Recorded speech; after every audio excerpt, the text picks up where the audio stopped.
Bonjour à tous et bienvenue sur Montre et Restauration. Aujourd'hui, on a une Omega Dynamique. Donc j'ai acheté cette montre sur eBay. C'est un design des années 70 d'Omega qui est très particulier. On peut le voir avec sa forme en forme de soucoupe volante un petit peu et avec ses couleurs, notamment cette aiguille des secondes avec ce bleu si spécifique des années 70. Donc je restaure des montres, c'est ma passion. Je ne suis pas un horloger professionnel, donc j'adore acheter des montres dans un état qui n'est pas neuf, donc des montres vintage, et les refaire et partager tout cela avec vous. Donc c'est le but de la chaîne. Donc je vais démarrer sur cette montre. D'abord on va lever le bracelet. On voit que le bracelet est un peu spécial. Il est vissé. Donc en fait le principe de cette montre c'est on pouvait interchanger le bracelet de manière facile avec soit un bracelet métal comme on a sur ce modèle, soit des bracelets en cuir de couleurs différentes. Donc on voit j'ai enlevé le verre aussi, donc le verre qui est cassé et que je changerai à la fin. On va lever les aiguilles là avec un Presto Tool. On va venir soulever les aiguilles, les enlever.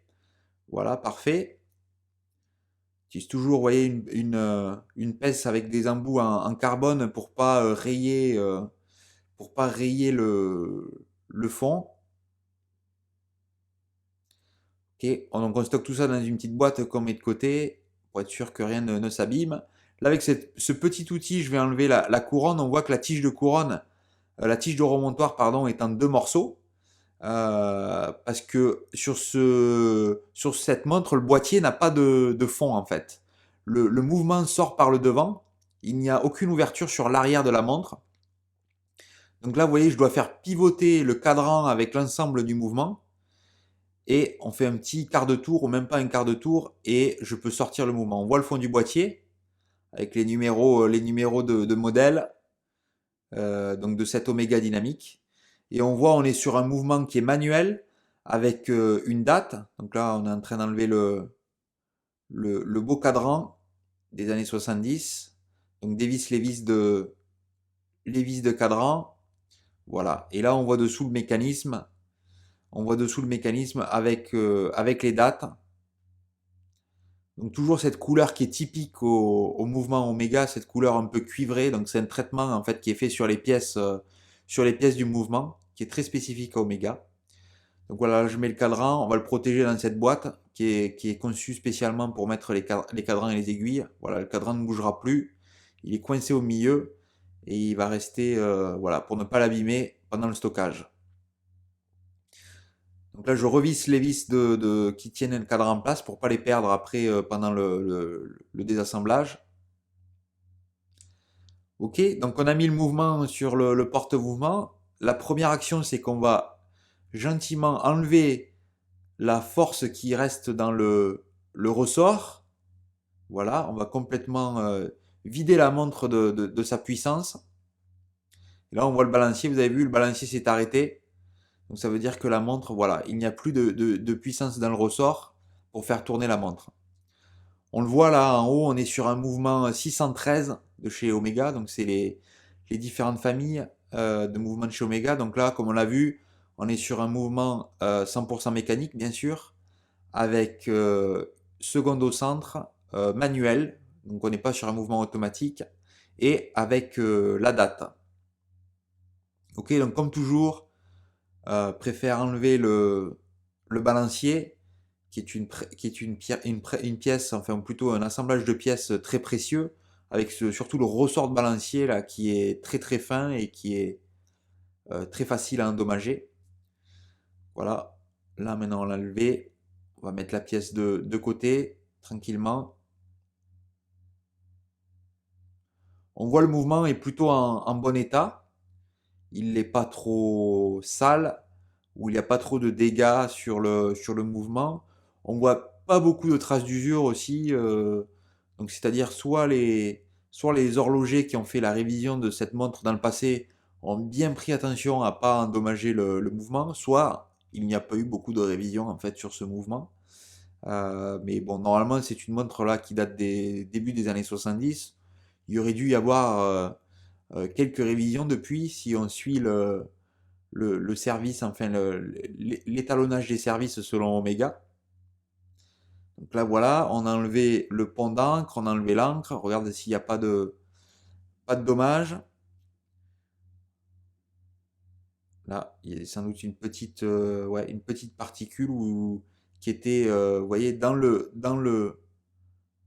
pivot là. Donc ça, c'est pas bon. Ça, c'est sûr que ça devait pas rajouter ou ça devait un peu contraindre le mécanisme de la montre à tourner correctement. Donc c'est le but, hein, de démonter. Donc dans un service, c'est toujours le but de démonter la montre, de démonter un maximum de pièces pour pouvoir les nettoyer proprement et ensuite remonter ça dans le bon ordre en mettant de l'huile et de la graisse où il faut pour avoir un mécanisme qui va tourner pendant de nombreuses années euh, avec une bonne précision. Voilà, donc là on a enlevé, vous avez vu le pignon au centre. C'est le pignon des secondes avec, des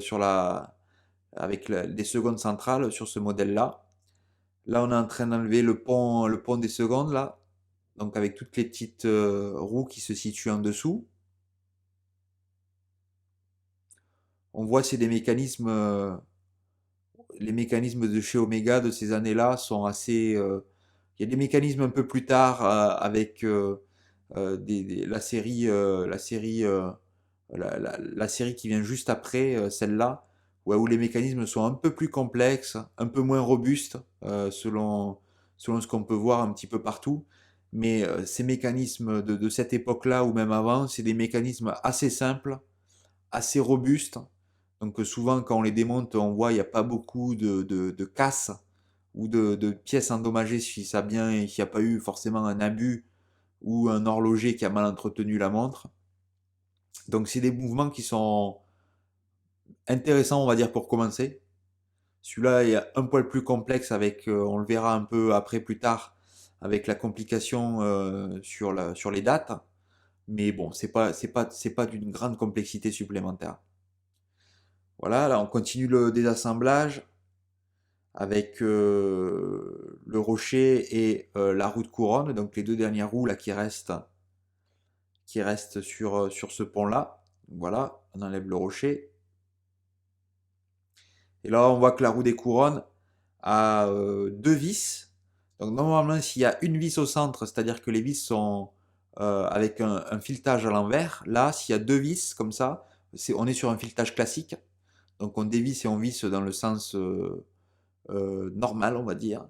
Donc il y a moins de risque d'endommager parce que si on a un oubli, alors au début, ouais, ça peut arriver qu'on ait des oublis. Après, à force de travailler sur les montres, on prend le coup et l'habitude assez rapidement. Donc là, vous voyez, j'ai enlevé le cliquet et le ressort de cliquet. Je le tiens avec un peu de rodico, voilà, pour pas qu'il vole justement parce qu'il est sous tension, pour pas qu'il traverse la pièce. Et surtout, là, on le voit quand c'est sur le banc. Alors, il faut bien se dire, avec les caméras, on zoom. Donc les pièces peuvent paraître assez volumineuses à l'écran, mais en réalité, vous voyez, comparé à mes doigts, c'est tout petit, quoi. Donc s'il y a un ressort, ouais, surtout les ressorts ou les vis, qui sont vraiment, vraiment tout petits, si on les tombe ou si on les fait voler hein, pour les ressorts, on peut passer de longues heures à les chercher ou de longues minutes à les chercher par terre, et des fois sans grand succès malheureusement. Mais oui, au début, ça peut arriver. Et après, pareil, forcément, avec l'habitude, avec la dextérité qui s'améliore, on en a de moins en moins, fort heureusement. Donc voilà, là, on voit que la roue de couronne est en deux morceaux. Donc on a une roue dentée sur l'extérieur avec une partie centrale fixe. On voit ici, là, on a une petite couronne en métal qui vient, en fait, je pense, un peu pour protéger et pour avoir une meilleure assise de la pièce. Voilà, maintenant qu'on a enlevé toutes les pièces sur le dessus du pont, on va pouvoir l'enlever et voir ce qu'on trouve dessous. Comme voilà, certaines vis sont un peu dures à enlever, c'est pas normal, c'est-à-dire que là on a mis l'horloger ou la personne qui a assemblé le mouvement pour la dernière fois a mis un petit peu trop de couple là sur le serrage de la vis, utilisé un petit peu trop de force.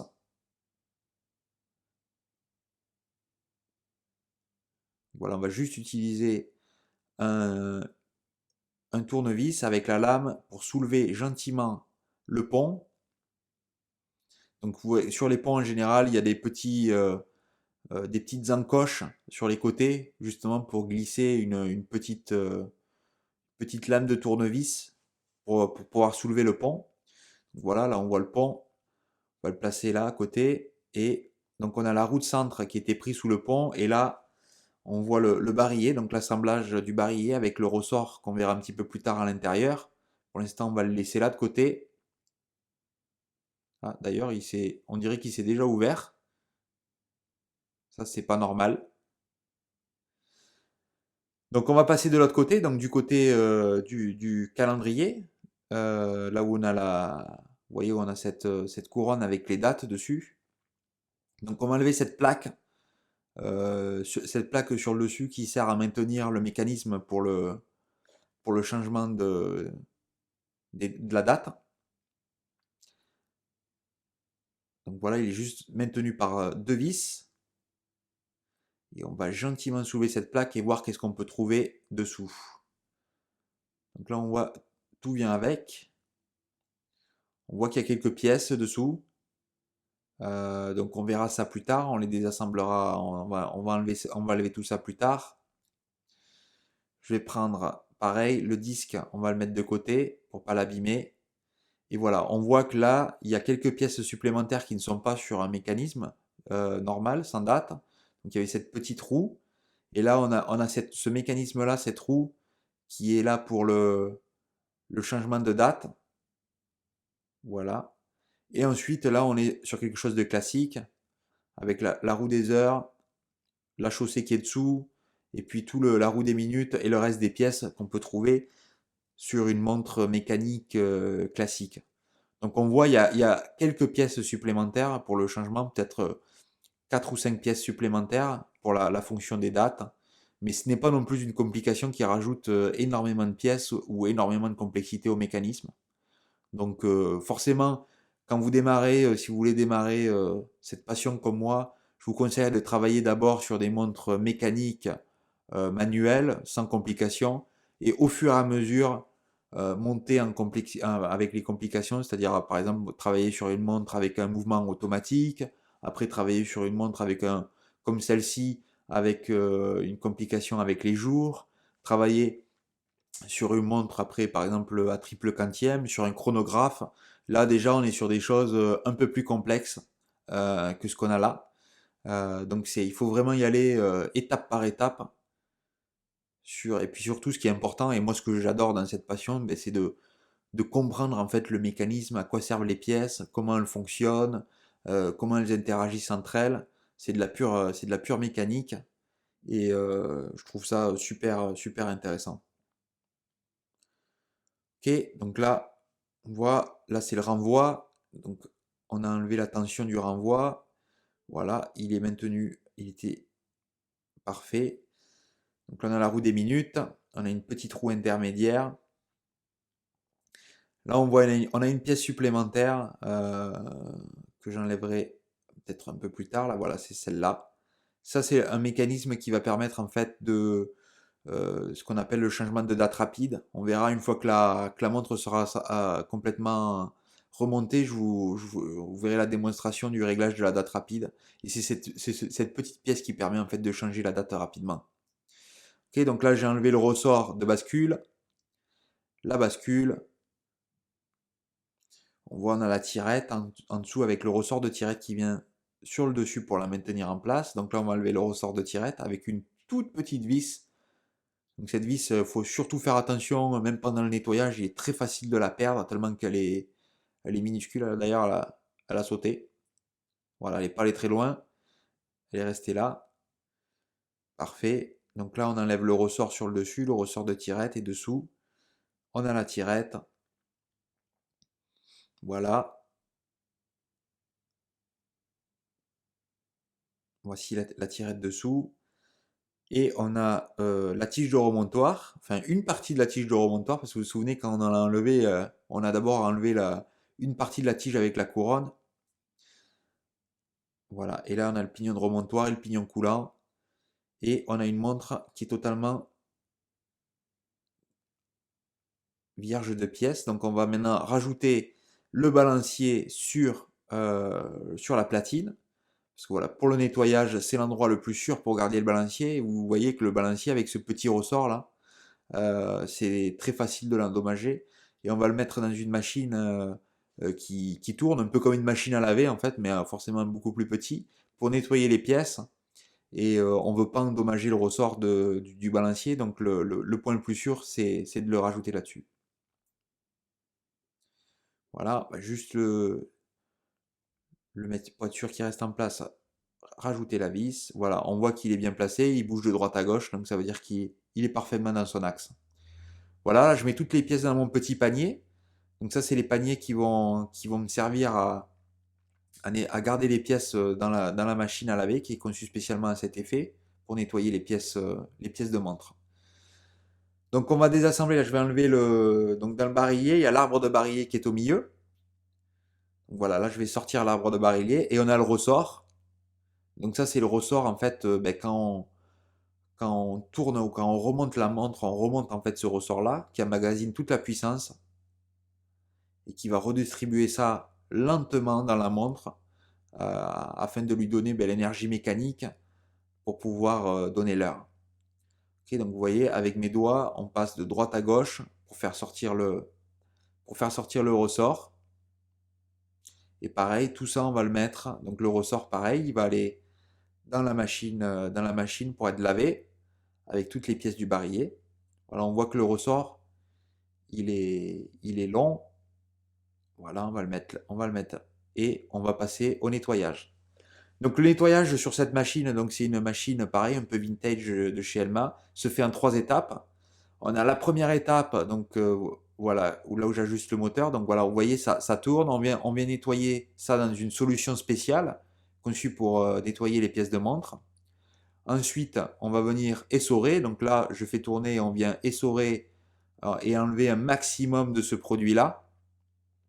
Et ensuite, on a les 2 dernières étapes. Donc c'est le rinçage. On va venir rincer dans la même solution pour enlever le produit de nettoyage. Donc pareil, à chaque fois, on rince, on essore au maximum. Et la quatrième et dernière étape, c'est du séchage. Donc là, c'est juste dans une caisse qui a été chauffée. Et on fait tourner une dernière fois un peu pour refroidir les pièces. Donc là, toutes mes pièces ont été nettoyées, rincées 2 fois et ensuite séchées. Donc on peut passer à l'assemblage du mécanisme. Donc la première étape, on va attaquer par le barillet. Donc on va mettre un petit peu de graisse à l'intérieur du barillet.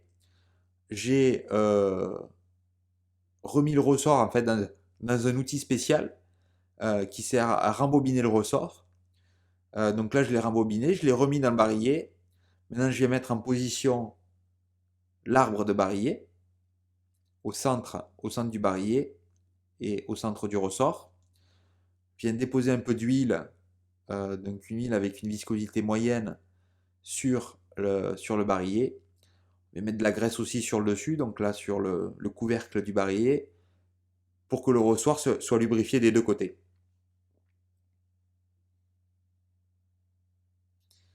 Ok, donc on vient remettre le couvercle, voilà. Et ça, je vais utiliser ce petit outil là en plastique avec le couvercle transparent et le fond rouge. Je vais juste le poser au milieu, vous voyez, il y a un trou là, donc l'arbre de barillet va venir se positionner dans ce trou. Et je vais mettre juste une petite pression sur le dessus, et ça va venir fermer le couvercle de barillet. Voilà, le barillet est complètement assemblé, donc on va pouvoir, c'est une des premières étapes de l'assemblage du mécanisme. Donc on va mettre un petit peu d'huile là où on va mettre le barillet, parce que forcément c'est un point qui a un contact métal contre métal. Voilà, donc c'est l'axe de rotation du barillet. Il est en place.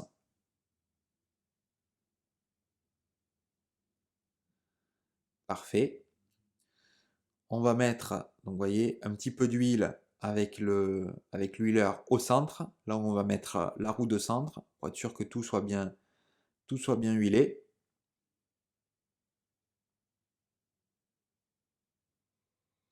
Donc vous voyez les pièces, on les a nettoyées, je les ai nettoyées, je les garde dans une boîte et j'essaie de les garder par famille en fait. Même quand je démonte la montre, j'essaie de garder les pièces par famille, aussi pendant le nettoyage.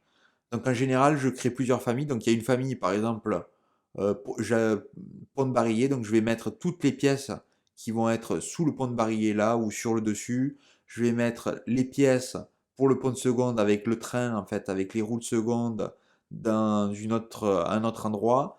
Je vais mettre toutes les pièces qui sont en lien avec le mécanisme pour le changement de date, voilà, ensemble. Les pièces pour tout ce qui est le changement côté cadran, ensemble. Voilà, j'essaie de faire des familles en fait de pièces. Ça me permet en fait de quand on remonte le mécanisme, et voilà, d'avoir pas toutes les pièces mélangées, mais d'avoir les pièces par famille. Je trouve ça plus simple en fait et plus facile de faire de cette manière-là. Ok, donc voilà, on a mis la roue de centre, on a mis le barillet, donc maintenant le pont a été monté et sécurisé avec les trois vis. Voilà, regarde, on voit, il n'y a pas trop de jeu. Là, il y a un point qui est métal contre métal, donc qui est le point de pivot supérieur du barillet, donc qui doit être lubrifié. Voilà, une petite goutte d'huile. On fait pareil sur la roue de centre. On a lubrifié le point de pivot du bas. On vient lubrifier le point de pivot du haut. Parfait.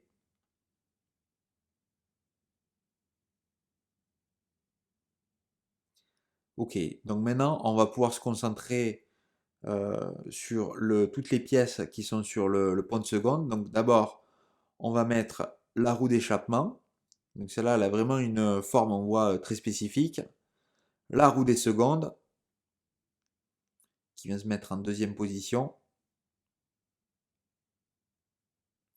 Et ensuite, on mettra la roue moyenne. Et voilà, toutes ces roues-là doivent être alignées sur leur point pivot, donc dans leur trou respectif sur le bas. Et voilà, la dernière, on essaie voilà, gentiment de la mettre en position. J'essaye d'aligner un maximum les roues. Déjà, voilà, sur leur position, plus proche de leur position finale. Et une fois que les roues sont à peu près en place, on va venir mettre le pont de seconde par-dessus. Donc là, on aura le point de pivot supérieur. Et pareil, on va devoir tout aligner pour être sûr que chaque roue tombe sur le bon pivot. Voilà, là on a mis le pont. Il est en place. Mais là maintenant, il faut que je m'assure que chaque roue soit bien à sa place. Et quand chaque roue est à sa place, on va faire tourner soit le barillet, soit la roue de centre, et toutes les roues doivent être tournées ensemble, doivent être connectées. Donc là, vous voyez, j'utilise un petit outil en plastique rouge là, pour exercer une pression, et là on voit, hop, c'est un peu tombé, et on voit de suite, voilà, ça veut dire que si toutes les roues se sont mis dans leur trou respectif, et on voit que quand on tourne, quand je fais tourner, tout tourne ensemble. Donc quand on met le vis, je maintiens un petit peu de pression pour être sûr que le point de seconde ne bouge pas. Je visse la première vis. Voilà. Dernier check, on voit que tout tourne. Parfait. Donc je vais mettre la deuxième vis.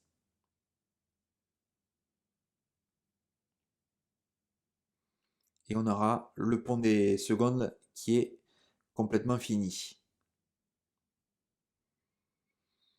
Parfait. Juste un dernier check, voir si tout tourne bien comme il faut. Et on voit que toutes les pièces là, quand je fais tourner, tout tourne. Donc ça c'est parfait. Les pièces sont bien ensemble. Ok, je vais réinstaller le ressort de cliquet. Donc pareil, j'utilise un outil pour le maintenir en place et avec la pince, je vais le pousser en position. Voilà, là il est tombé, pareil, dans sa rainure. Là il est bien en place, il est bien à plat.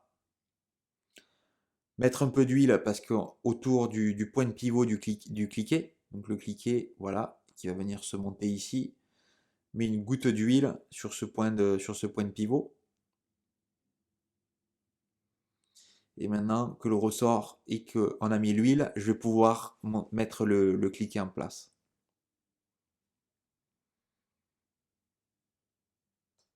Donc pareil sur ces montres, sur Omega, il peut y avoir, vous pouvez trouver des informations en ligne avec le service, enfin avec le manuel en fait pour faire la révision de ces montres. Et ça vous dit où mettre l'huile, quel type d'huile doit être mis. Si vous n'arrivez pas à le trouver, il existe des règles de base en fait, pareil qui peuvent être trouvées sur internet ou dans des livres spécialisés sur l'horlogerie.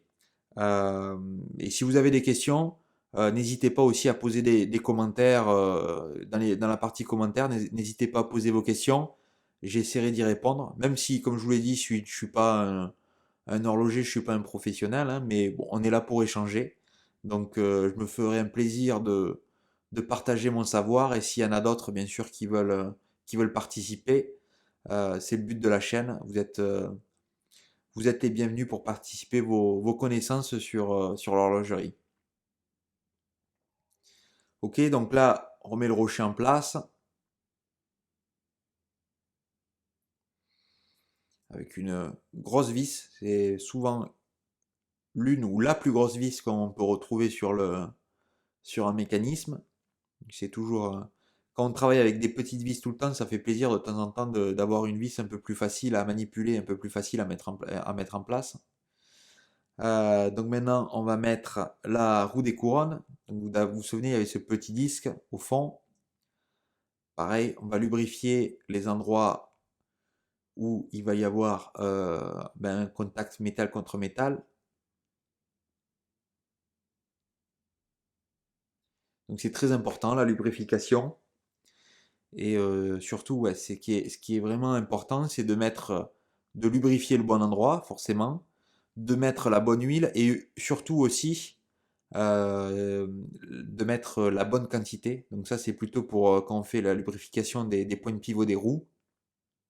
Mais il ne faut pas mettre trop d'huile parce que si on met trop d'huile, ça peut nuire aussi et ça peut rajouter de la friction et ça peut nuire aussi au bon fonctionnement de la montre. Donc voilà, faut faire attention. Souvent au début ou même dans ces vidéos, euh, j'aime bien le faire sous un microscope. Voilà, forcément, on a une meilleure vision. Parce qu'à l'œil ou même avec une loupe, on voit du détail, mais sous un microscope, on voit beaucoup plus de détails. Donc certaines parties que j'aime bien faire sous un microscope. Voilà, donc on va venir placer maintenant la pièce au centre et on va aligner tout ça avec les deux trous pour venir mettre les deux vis qui vont maintenir tout ça ensemble. Voilà. Donc voilà les deux petites vis. Donc ce que j'aime, enfin, j'aime beaucoup la marque Omega, forcément sur les montres modernes, mais j'aime beaucoup aussi les montres anciennes de chez Omega et des montres des années 70 qui ont des designs très spécifiques, ou certaines qui ont des designs qui sont, par exemple, si je prends la Moonwatch, une Moonwatch des années 70, il n'y a pas beaucoup de différence avec une Moonwatch actuelle. Mais ouais, il y a beaucoup de montres, il y a énormément de montres dans la gamme Omega, et surtout sur ces années-là. Et il y a des montres ouais, avec des designs super intéressants, et des fois à des prix qui sont très corrects pour la qualité, parce qu'on est quand même sur des montres Omega, on le voit, les mécanismes, c'est des mécanismes de qualité. Donc, ouais, on peut trouver de belles affaires et surtout des montres à refaire, donc avec des prix voilà, très intéressants et on peut obtenir un super beau produit après la révision à un prix défiant toute concurrence. Donc j'aime beaucoup travailler sur les Omega, et surtout ouais, sur les Omega, les vintage, enfin Seamaster, les dynamiques, les constellations. Il y a beaucoup de modèles, forcément les Speedmaster. Il y a beaucoup de modèles ouais, avec des montres très très sympas, avec des grandes variétés, avec des mécanismes aussi. Voilà, j'ai une vidéo et elle sera très prochainement sur la chaîne sur une Speedmaster Mark III, Mark III, voilà, avec un mécanisme chronographe, avec la date, le jour, il y a aussi un indicateur de jour-nuit. Enfin voilà, la montre est beaucoup plus compliquée que ces montres-là. Donc il y a vraiment un gros panel de montres déjà chez Omega. Donc ouais, j'adore trouver. Alors il y a la partie recherche, forcément, la recherche de ces montres-là, et après la partie restauration. Ouais, c'est vraiment une passion si vous aimez les montres. C'est vraiment une passion sympa à démarrer. Et vous avez forcément un sentiment aussi de euh, la montre que vous portez, c'est vous qui l'avez refaite, c'est vous qui avez fait le service, c'est vous, je sais pas, qui avez changé le cristal, c'est vous qui l'avez poli. C'est pas la même chose bah, que si vous que d'acheter une montre neuve ou d'acheter une montre qui a été refinie par un horloger. Il y a un sentiment un peu plus particulier, si vous voulez, avec ces montres-là. Ok, donc je continue en parallèle là le montage du mécanisme. Donc on voit, on a monté, on est passé côté cadran. Donc on a monté le pignon remontoir et le pignon coulant avec la tige de remontoir. Là, je suis en train de mettre, je vais mettre la tirette avec le ressort de tirette qui va dessus. Voilà, donc là on l'a mis en place, on a mis un petit peu d'huile au préalable pour être sûr que tout soit bien lubrifié.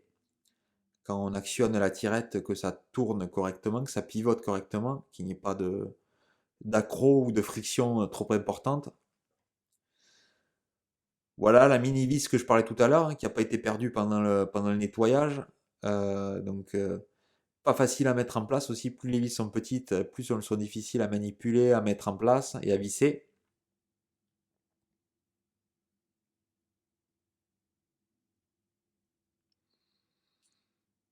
Parfait. Donc pareil, on va continuer. On va avoir la bascule. Donc, on va lubrifier d'abord le point de pivot de la bascule. Profiter pour continuer à lubrifier le point où on va mettre les roues un peu plus tard. Donc là, le point de pivot de la roue des minutes. Là, on va avoir après la roue de centre où on va venir mettre la chaussée dessus un peu plus tard.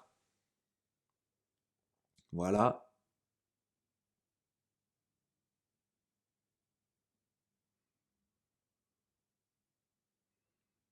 Donc on va venir mettre la bascule. Donc la mettre forcément dans le bon sens. La bascule, elle va passer au milieu sur, vous voyez, cette fente qui a au milieu du pignon coulant. Donc, et d'ailleurs, il faut pas oublier, j'avais oublié, de lubrifier avec un peu de graisse le milieu là, du pignon coulant. Voilà, parce qu'il va y avoir forcément un contact là avec pas mal de pression. Donc là, on met une graisse avec une viscosité assez importante. Voilà, je vais mettre au milieu, tac, la bascule. Et ensuite, on va venir rajouter le ressort de bascule, qui est un ressort qui est très costaud. Alors c'est costaud pour un mécanisme de montre, hein. Donc, mais qui emmagasine pas mal de puissance. Donc celui-là, il faut faire très attention quand on l'enlève ou quand on le met. Donc là, pareil, j'utilise un outil pour le maintenir en place et je le mets en place avec avec la pince. On vient lubrifier les points de contact.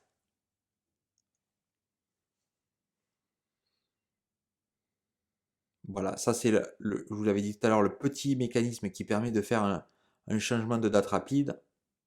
On verra quand la montre sera finie, je vous montrerai comment on fait. Et c'est sur ce mécanisme-là, sur cette série de mouvements-là, le changement de date est un peu particulier, changement de date rapide. C'est-à-dire sur une montre classique, vous avez sur la tige de remontoir, vous avez deux positions en fait. Vous avez la première position qui est pour euh, recharger la montre si vous voulez, donc pour la remonter. Vous avez la deuxième position en général qui est pour quand vous tirez sur la tige de remontoir pour changer l'heure, pour régler l'heure. Voilà, sur une montre classique, c'est en général les deux seules fonctions qui est. Mais sur cette montre-là, il y a une troisième position qui sert en fait à changer la date rapidement. Parce que forcément, la montre, peut-être vous la mettez pas tous les jours. Elle peut rester plusieurs jours sans être remontée, donc elle va perdre, ben, elle va s'arrêter. Donc le nombre de jours ne défilera plus. Donc si vous la remettez 5 jours, une semaine, un mois plus tard, il faut régler. Il y a très peu de chances que si vous voulez arrêter que se soit arrêté sur le 5 du mois, vous la remettez le 5 du mois d'après. Donc s'il faut régler le jour, la date, il faut quelque chose de rapide pour, voilà, pour arriver à la date correcte du jour actuel. Donc voilà, ces montres-là ont une fonction en fait pour régler cette date rapidement. Et je vous montrerai à la fin. Normalement, donc comme je vous dis, il y a en général sur les mécanismes classiques, avec une date, il y a trois positions. Donc il y a une troisième position pour venir se mettre sur la troisième position, tourner la couronne et on peut changer la date. Mais sur ces mouvements-là, c'est un peu différent. Vous verrez à la fin. Le changement de date est un peu plus particulier. Et en fait, j'adore vraiment ces mouvements pour cette fonction-là. C'est assez particulier et j'aime bien utiliser ces mouvements pour cela. Ok, donc là, on a mis les deux ressorts sur le renvoi. Parfait, on avance bien. On a mis pratiquement. Donc on voit là, rajoute un petit peu de graisse sur les trois positions justement. On voit qu'il y a trois positions là, il y a trois trous sur le renvoi.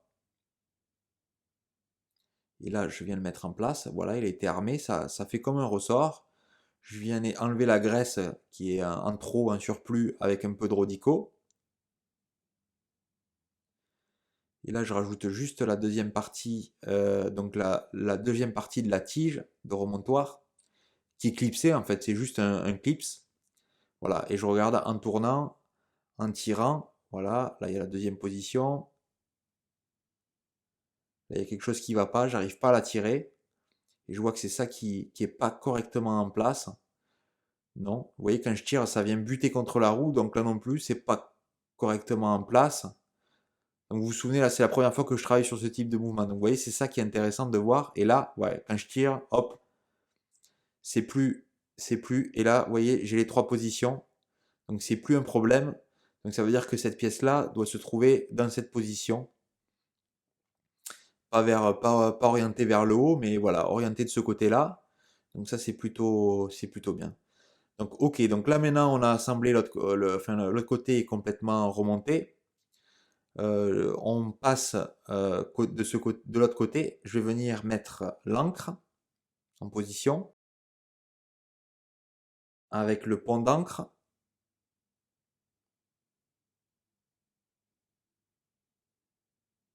Voilà.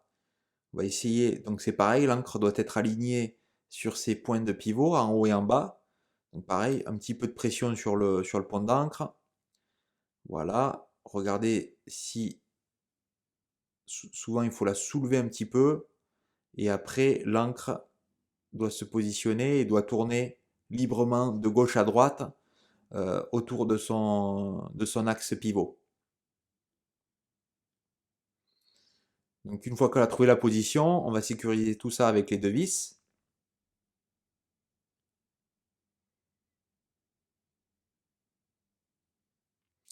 Et là, voilà, on voit que ça bouge, donc c'est bon. Donc ça c'est toujours le test, parce que si ça bouge pas, ça veut dire qu'on a écrasé la pièce, et là c'est trop tard, c'est pas bon signe. Là je remonte un peu le mécanisme, donc je mets un petit peu de puissance je mets de la puissance dans le ressort et dans le mécanisme, et je viens tester, voir, voir si ça clique. Et on voit, ça clique droite, gauche, Donc ça veut dire que la puissance arrive bien à l'encre. Et même dans le moment de vérité, c'est-à-dire qu'on va mettre le barillet et on va voir si c'est un petit peu comme la clé du démarreur quand on met la clé dans le démarreur de la voiture, voir si le moteur va bien démarrer. Donc je l'ai mis sur le pivot du bas. J'essaie de faire trouver la position. Gentiment, on va la pousser en place, voilà, tranquillement, jusqu'à ce que ça trouve sa position et voir, hop, parfait.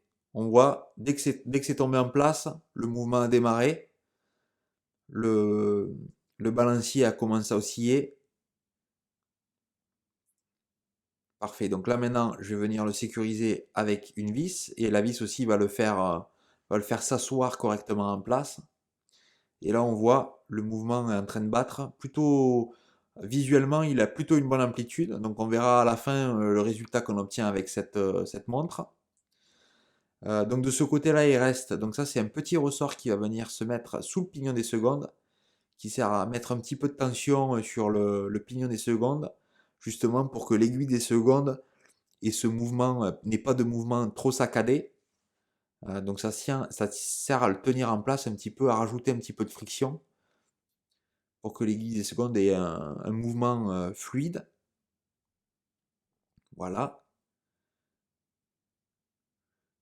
Donc là, je vais venir rajouter voilà, ce pivot qui est super long, qui doit passer à travers la roue centrale. Voilà, je le mets en place. Il vient se connecter, vous voyez, à la roue là. Il va être drivé un petit peu par la roue là, qui ressort là, du pont des secondes. Et par-dessus, on a ce bras avec ce point de pivot au centre là, violet. Voilà, donc ça, on va venir positionner pour être sûr que tout soit bien aligné sur les points de pivot respectifs. Voilà, parfait. Je le tiens donc avec un outil et on va venir mettre la vis pour maintenir tout cela en place.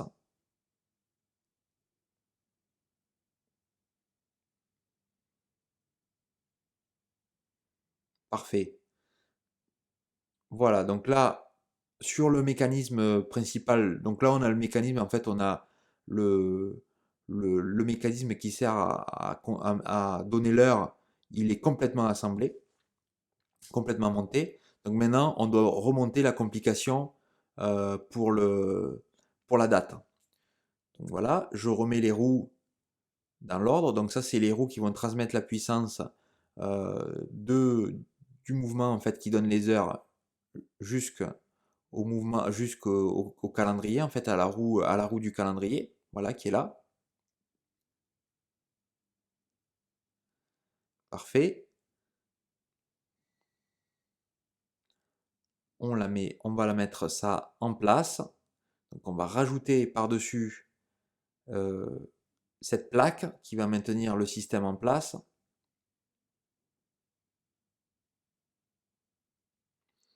Voilà, pareil. Là, il y a une petite pièce, en fait, vous voyez, qui ressort, qui est avec un ressort. C'est ce qui sert à faire, en fait, à avoir un changement d'heure avec un petit jump. Voilà, donc là, je l'ai bien aligné entre les dents. Et on va venir sécuriser tout ça avec les vis. Donc je maintiens la plaque d'une main avec une pince, avec l'autre pince je vais aller chercher les vis et on va sécuriser tout ça en place.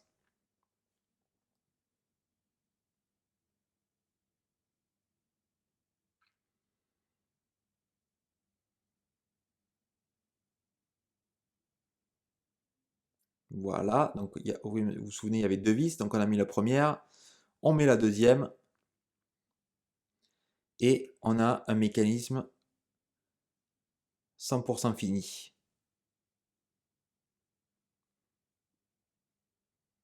Parfait. Donc là je regarde, je fais un changement d'heure, donc comme si je remontais les heures jusqu'à minuit, et on voit, tac, la date qui a sauté. Parfait. Donc le changement de date à minuit fonctionne.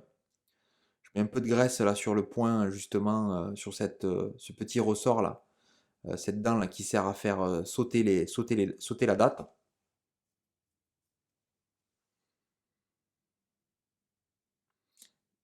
On va je vais remettre le cadran dessus. Donc vous vous souvenez le cadran qui tient avec deux vis latérales. Et je vais venir rassembler donc, les aiguilles. Donc très important quand vous travaillez sur un mouvement avec une date, il faut faire changer la date. Donc dès vous tournez comme si vous voulez changer l'heure, dès que la date saute, ça veut dire que vous êtes à minuit. Donc vous arrêtez de suite de changer l'heure. Vous mettez l'aiguille des heures, donc parfaitement alignée à minuit. Vous mettez l'aiguille des minutes, qui doit être aussi parfaitement alignée à minuit. Donc là, vous voyez, j'utilise cet outil pour venir les presser dessus pour les mettre en place. Voilà. Et ensuite, l'aiguille des secondes, qui est la dernière aiguille à mettre en place, on peut la mettre, pas obligé de l'aligner celle-là, on peut la mettre où on veut. Donc voilà, là je viens mettre l'aiguille des secondes au centre. Vous voyez là, il faut bien, difficile des fois de trouver le point. Voilà, là elle est posée sur l'axe des secondes. Vous voyez déjà, elle tourne. Juste là, je vais venir la presser en position gentiment, une petite pression pour être sûr qu'elle reste bien attachée.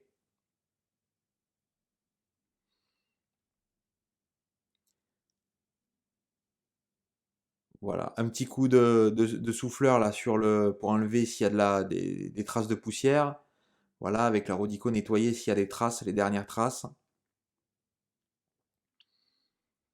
Avant de remettre le mécanisme et le cadran dans le boîtier. Donc voilà, vous vous souvenez, le cadran et le mécanisme se montent par l'avant car le boîtier ne s'ouvre pas à l'arrière. Donc c'est vraiment un design assez particulier, mais ce qui est bien aussi, c'est que ça rajoute un point de moins, souvent sur les montres. Forcément, c'est un point d'étanchéité ou un point qui peut créer des problèmes à l'arrière de la montre. Donc forcément, si vous n'avez pas de boîtier avec un joint à l'arrière, c'est un risque de moins pour avoir une intrusion de liquide ou d'eau dans la montre. Voilà, un dernier petit nettoyage du cadran.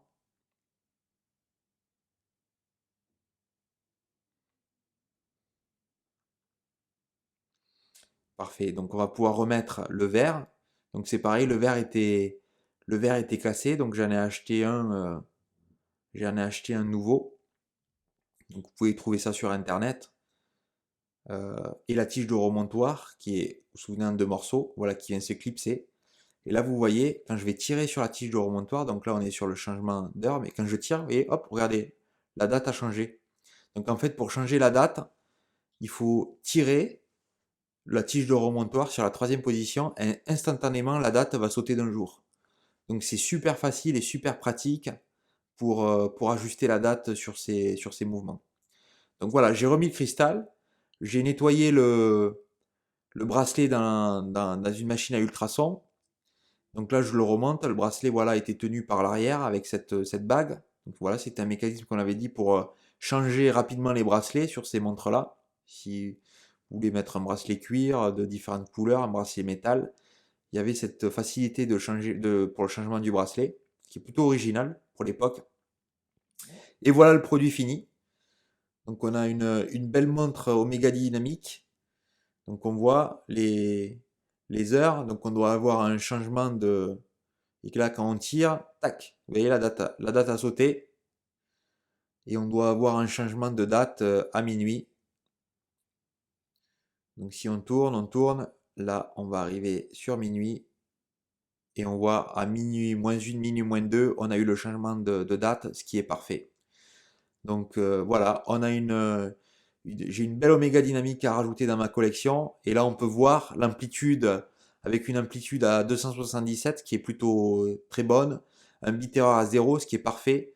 Et la montre gagne 9 secondes par jour, ce qui est plutôt bien pour une montre de cet âge. Et voilà la montre sur mon poignet. Donc je suis très satisfait de cette restauration. J'espère que vous avez pris du plaisir à la regarder. Et je vous retrouve pour une prochaine vidéo. Au revoir.